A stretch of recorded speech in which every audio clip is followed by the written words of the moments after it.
you ever been thrown in the deep end or thrown under a bus at a meeting or a presentation? You're not expecting to speak, and then someone throws you a question or someone asks for your opinion, for you to comment. We call this impromptu speaking, speaking off the cuff, unexpected speaking. Good morning, everyone. My name is Peter Dew, and today I want to give you 5 tips to help you better prepare for those unexpected, off-the-cuff speaking situations, so that you don't feel like you've been thrown under a bus, you don't feel that you're floundering or struggling to come up with a response that makes sense.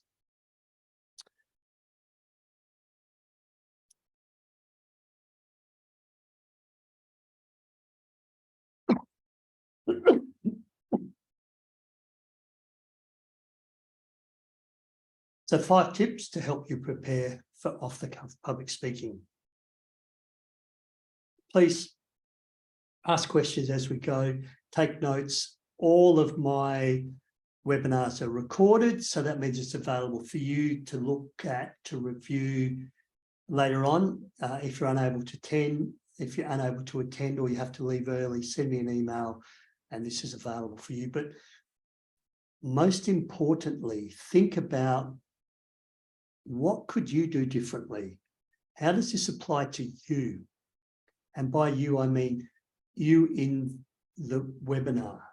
The next time you're asked to comment, you're asked to speak off the cuff, what might you do just to elevate your response, to increase your confidence and to improve your credibility?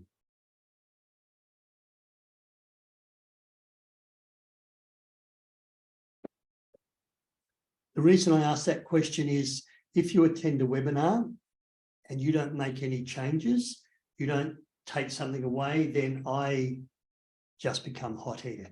And I want to leave you with something that you can use the next time you're thrown in the deep end, asked to speak in an impromptu speaking situation. So the first tip is, are you calm? You weren't expecting it. It's a tricky question. Maybe you're at a job interview and they ask you a question you just haven't prepared for. Are you calm? Do you have that ability to do a quick relaxation? Maybe you're asked, look, I'd really like you to just give a quick update on your project at this meeting. It's not on the agenda, it's not on the minutes, but you're just given that warning. I'll get you to do an update. Or we're going to go around the room and do project updates. We're going to go around the room and introduce ourselves. What's your quick relaxation that you do just to calm yourself down, especially as it's coming around the room towards you, or you realize that this is a difficult question and I'm really quite struggling? Just those 2 or 3 seconds to do a quick relax. Breathe in and hold for 4 seconds. Breathe out for 4 seconds. Just that 4 to 5 seconds that enables you to calm down and slow your heart rate down and get to a better place. You weren't expecting this. This was tougher than you were expecting, or this is completely out of the blue.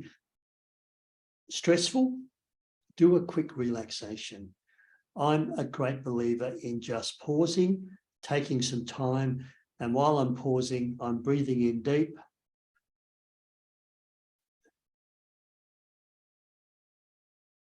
And that's all I need to give myself a little bit of calmness, bring my anxiety down. Lots of quick relaxes, shoulder shrugs, mindfulness exercises. Just listen to what's happening or smell the smells in the room. Tip number 2, as you walk into a room, as you walk into a meeting, as you walk into an event, who is in the room? Are there any management there? Is there anyone unexpected? One of the things with off-the-cuff speaking is that This is when people make the most mistakes in public speaking. You're put in the spotlight. You're thrown in the deep end. You weren't expecting this, slip of the tongue, foot in mouth, and you can't take it back. Previous Prime Minister Tony Abbott was asked what was he going to do when he met up with Vladimir Putin at the G20 summit in Brisbane 6 or 7 years ago. And he said, I'm going to shirt front Vladimir Putin. First words that came out of his mouth, asked the question on the media. Tony Abbott would have been media trained. This is international media. You cannot take that back. So here's just a little process to go through. Are there any cultural nuances you need to be aware of in the room? Are you going to acknowledge the traditional landowners? What do the people want from you? What's their biggest issue? What are they expecting in asking that question? Do they need an answer? Do they need more information to help them make an answer? What's expected of you when they ask that question? And the other thing to think of is what's in it for them? What's in it for them?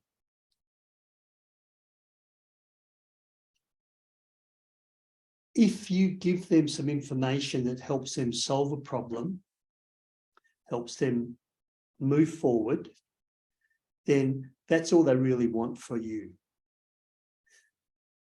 So what do you think about this? What's your recommendation around that? Peter, how would you handle that situation? So I'm really struggling in this area, and I know, Peter, you've worked in this area before. What are some thoughts that you might have? What's in it for them? Because fundamentally, they're asking you to comment. They're asking you that question. They're asking you for information from a position of self-interest. They're struggling. They've got an issue. They've got a problem. Something's keeping them awake at night. And you are seen, so off the cuff, you're seen as a possible source of some information that may help them make a decision. By knowing who's in the room, what they want from you, what they might want from you, are there any cultural nuances so you don't do anything culturally inappropriate? You can tone down the response, will really help you not put your foot in your mouth. And the other thing is the topic you've been asked to speak on. Is the area you've been asked to comment on in any way, is it a little bit of a political hot topic, or is it contentious? Is it laden with emotions? And maybe with this audience, I need to tone down my response.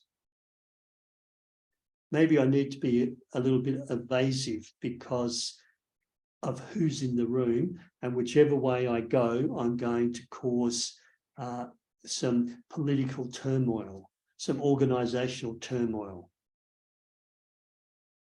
So this forum, at this point in time, with this people, it's not appropriate for me to put my true position. So I may need to be a little bit evasive. That won't work in job interview. Job interview, if you're asked a question and it puts you on the spot, you weren't expecting it and you're thinking, whoa, you need to come up with an answer, a truthful answer that demonstrates you meet that selection criteria. And of course, who's in the room at job interview, and who's important in the room, who do you need to influence?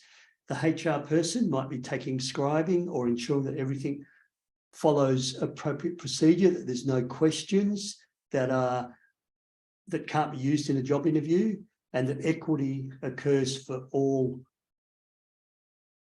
applicants. you probably less have to worry about that person than maybe the other three, maybe the CEO or the GM. Although HR manager may still contribute to making or choosing the right person. Knowing who's in the room is a great first step in preparing for that unexpected off-the-cuff presentation. And it helps you lessen the chance of putting your foot in your mouth and having a slip of the tongue.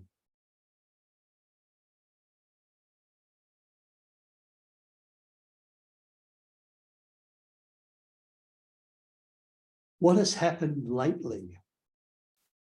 So who's in the room is about the individuals and the people. What has happened lately is around the environment. Has there been any bad news? Have there been any reports in the newspaper? What's likely to come up at that meeting? Is there good news? Has our profitability increased? Have we just moved on to the top 100 stocks? Is there bad news? Are we going to have to lay off staff? Has there been some negative press? Has there been a cybersecurity breach? Good news, bad news, you can prepare as you walk into that room. You're not the presenter, but the chairman, the CEO, the person running the meeting decides to ask you or deflect a question to you. Just by doing this, it's called environmental scanning. By doing this environmental scanning, you can be a little bit more prepared. Maybe the environment's changing. Maybe there's been some new policies or procedures rolled out, and you're responsible for those policies, procedures. And this means not to talk about them because you've already rolled them out. It's already been ticked off and approved. But somewhere in the meeting, someone decides to have a go at you. Why are we doing this new stupid procedure? What's the purpose? Everything worked fine before. Why do we have to change? The old computer software system worked really good. Now we've got this new fancy one that I can't understand. Why did you do that? This is your environmental scanning. And knowing who's in the room, so me, as a baby boomer, as a IT new adopter of technology resistant person, if I'm going to be in your meeting, I will probably be the whinger. Why did we have to change it? What was wrong with the old system? I hate change. I don't understand new computer technology, IT systems, cloud computing. All of this confused me. Why do you have to do it? If you knew I was going to be in the room, all right, when Peter whinges, what's my response going to be? So as you can see, much of this preparing for off-the-cuff speaking, this unexpected impromptu speaking, much of it is around preparation. All right, if I do get asked questions, number one, how can I relax? What am I going to do to calm myself down immediately? The first response is panic. Let's not panic. Number two, all right, who's going to be in that room beforehand? Who's going to be in that room? Are there any, do I need to be aware of any cultural nuances? And the third thing is, okay, what's been happening in our environment, in our organisation, in our team? Maybe our organisation is going really well and our team's going really well, but in the world stage, in the national stage, there's been some contentious things happening that are going to indirectly impact our organisation that's going really well.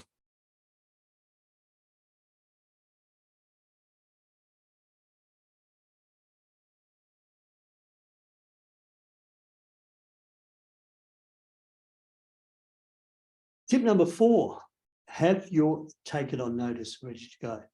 Look, let me find out and I'll get back to you. It's called taking the question on notice. It's not cheating. It's not being evasive. It's not avoiding the question. It's genuinely deciding that this is best to take out of this meeting, out of this forum, and for me to find out and get back to you. Our politicians have questions on notice. And what they will say in Parliament, I'm going to take that question on notice. So when one politician asks a question of another politician, and this politician doesn't want to answer because it's going to go on Hansard, it's going to go on the public record, I'll take that question on notice, and they have 72 hours to get back to Parliament. This is when they check their facts, they make sure they're across everything. So when they respond, they're not misleading Parliament. So what's your question on notice response? Thanks for your question, Peter. That's a really interesting question. I don't want to mislead anyone in the room, so let me find out and I'll get back to you by the end of the day. The 72 hours is for politicians. I suspect that your manager would like a response within a couple of hours, and probably a customer, external customer, would like a response by the end of the day. So this is called taking the question on notice, and it's a strategy to use when you put in an unexpected speaking response, an impromptu response, and you're just not quite sure whether you should answer it or you need more information. Now, there's two ways of taking questions on notice. The first one I would avoid, and it goes a little bit like this. Yeah, look, thanks for your question. Yeah, look, that's an interesting question. I'm sort of, look, I don't know. Yeah, look, I don't know, sorry. So that's response number one. Response number two. Thanks for your question, Peter. That's a really interesting question. And I know a lot of people in this meeting would find that information valuable as they move forward. Look, I have a colleague who specialises in that area, so I don't want to mislead anyone. Let me find out and I'll get back to everyone in this room by the end of the day. Both responses are the same. I don't know. Response number one over here was nervous, non-verbal communication, avoiding eye contact. This response lets you know that I don't have a clue and you got me. Response number two is the same response. I do not have an answer, but I remained calm while under fire. So I think one of the secrets of off-the-cuff speaking or being thrown in the deep end is remain calm while under fire, and remain calm while taking it on response, while taking it on notice. Really good question. Don't want to mislead anyone. Let me find out and I'll get back to you by lunchtime. That's called taking the question on notice. It's a prepared response. It's not just pulled out of the air. Thanks for your question. That's a really good question. I think most people on this meeting would find that information really valuable to help them make decisions moving forward. I don't want to mislead anyone. Let me find out. I've got the data. I just need to sort it out a little bit further. Let me find out and I'll get back to you by the end of business today. That is my prepared response when I don't know the answer. So I've been thrown under the bus, but I use that response to recover and remain calm while under fire.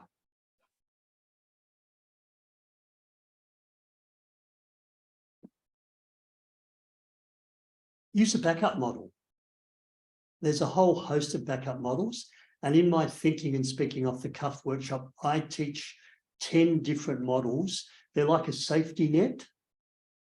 So you've got some information, you've got some knowledge, but you've never been asked this question before, and you're trying to think on your feet. You're trying to think and formulate an opinion as you go. These are just two models, pros and cons. For example, Peter, what do you think is the future of nuclear energy here in Australia? Well, the advantages are that nuclear energy is greenhouse gas friendly.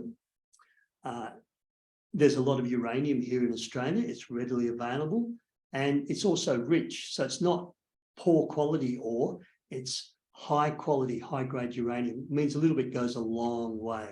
So greenhouse gas friendly, readily available. We don't have to import it, and it's a good quality resource. The risks are, I don't think nuclear reactors are completely safe. We go back 10, 11, 12 years to Fukushima. We go back 25, 30 years to Chernobyl in Ukraine. I don't think they can guarantee that nuclear energy and nuclear reactors is safe still today. Germany is winding down its last nuclear reactor. So a country that used to use a lot of nuclear energy is now shutting them all down because of safety concerns. Also, what do we do with the plutonium, the waste product? Do we just bury it in the background? So I think the risks outweigh any advantages. I do not support nuclear energy. Quick disclaimer, I know nothing about nuclear energy. I've got a little bit of basic understanding. So I've just done a pros and cons, and I formed an opinion while I was thinking. Problem, cause, solution is another thing that enables you to think and speak. So Peter, what do you think about this? Well, I've noticed that the problem is, and I think the cause of that problem is, and possible solutions that I could offer are bang, bang, bang. So what are your safety net models when you are thrown a question, asked to comment on something of which you have some knowledge? So people are probably expecting you to give some opinion. So you're not going to take this one on notice. Use a model of pros and cons or a problem, cause, solution. Or maybe there's three things you know about it. And if the three things all say the same thing, then you can recommend one way or the other based on the three things. Backup models are really useful. And here's a bonus tip, a little bit about who's going to be in the room and what's happening in the environment, bad news, good news. So bonus tip, review your minutes if you're going to a meeting, review your agenda. Is it going to be project updates? Is one of your colleagues off on annual leave? Someone you work closely with? Is it possible the chairperson of that meeting could ask you to do an update on your colleague's project, even though they're on leave? This is called environmental scanning. Job descriptions. We know how to prepare for jobs.